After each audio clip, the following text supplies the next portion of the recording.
അങ്ങനെ ഇപ്രാവശ്യത്തെ പുസ്തക പൊതിച്ചലിൻ്റെ ആരംഭമായിട്ടോ. ആദ്യമൊക്കെ ഭയങ്കര ഉത്സാഹമായിരിക്കും പുസ്തകം പൊതിച്ചലിന്. പിന്നെയാണ് അതിൻ്റെയൊക്കെ കോലം കാണുന്നത്. ചെറിയ ആളുടെ പുസ്തകമൊക്കെ ഇത്ര നീറ്റൊന്നും ഇനി കുറച്ച് ദിവസം കഴിഞ്ഞ് കാണില്ല കേട്ടോ. വലിയ ആൾ നന്നായിട്ട് പുസ്തകവും ടെസ്റ്റും ഒക്കെ നോക്കും. അവൾ ഭയങ്കര നീറ്റിൻ്റെ ആളാണ്. ഞാൻ എൻ്റെ കുട്ടിക്കാലത്തൊക്കെ ഞങ്ങൾ തൊട്ടടുത്തുള്ള റബ്ബർ തോട്ടത്തിൽ അവർ കവർ ഇടാൻ വരും. ആ കവറിൻ്റെ ബാലൻസ് ആട്ടോ ഞങ്ങൾ പുസ്തകം പൊതിയാൻ ഉപയോഗിച്ചിരുന്നത്. അവർ കവർ ഇടൽ കഴിഞ്ഞാൽ ബാക്കി ഉണ്ടാവണേന്ന് പ്രാർത്ഥിക്കാറുണ്ട്. കാരണം അതുകൊണ്ട് വേണം ഞങ്ങൾക്ക് പുസ്തകമൊക്കെ പൊതിയാൻ. അത് ഒരുപാട് ദിവസം ഒരുപാട് കാലം ഉപയോഗിക്കാൻ പറ്റും കേട്ടോ കവറ്.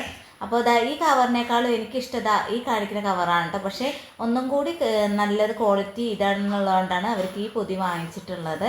അങ്ങനെ രണ്ടുപേരുടെയും നോട്ടുകൊക്കെ പൊതിഞ്ഞ് ഞാൻ നെയ് സ്ലിപ്പ് ഒട്ടിച്ചു കൊടുക്കുകയാണ്. പിന്നെ അവർക്ക് സ്കൂളിൽ നിന്ന് നമ്മുടെ കുറച്ച് ടെസ്റ്റും കൂടി കിട്ടിയിട്ടുണ്ട്. ആ ടെസ്റ്റുകളും ഇതിനോടൊപ്പം തന്നെ ഞാൻ പൊതിഞ്ഞ് കൊടുക്കുകയാണ് കേട്ടോ. എന്തായാലും നമുക്കുള്ള ഡ്യൂട്ടി ഇതൊക്കെ തന്നെയല്ലേ. നന്നായി പഠിക്കുക എന്നുള്ള ഡ്യൂട്ടി അവർക്കും, നമുക്ക് അവർക്കുള്ള സൗകര്യം ഉണ്ടാക്കി കൊടുക്കുക എന്നുള്ളതല്ലേ നമ്മുടെയും കാര്യം.